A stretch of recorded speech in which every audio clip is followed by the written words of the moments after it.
Hello guys, I'm back with another video. I hope you guys are really doing well. So this video is all about the proportions of fashion illustrations. Here you guys can see my previous illustration that I made for some kind of clothing brand. So here you guys can see the proportions that are almost equal.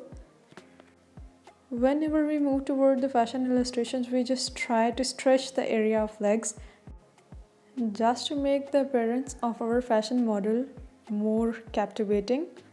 So I did this fashion illustration using the same formula that I'm going to teach you guys. I made this illustration using 9 head rule. Basically it's 9 head rule, but I use 10 heads to make a perfect kind of fashion illustration. So let's mark with scale the area that I'm going to consume for this fashion illustration. I've marked two rough lines to define what I'm going to do and which area I'm going to use. So let's move toward the 9 head rule. I really mean 10 head rule.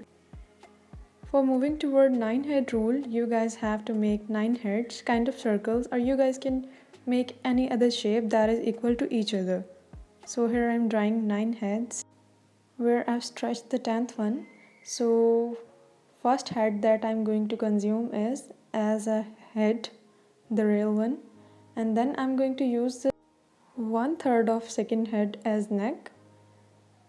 Then at the lower end of second head, I'm going to make bust. At the end of third head, I will make it waistline, and then I'm going to make hip line over the fourth head. Then I will consume all the heads for the making legs. Here I'm making two circles just to make sure the shoulders.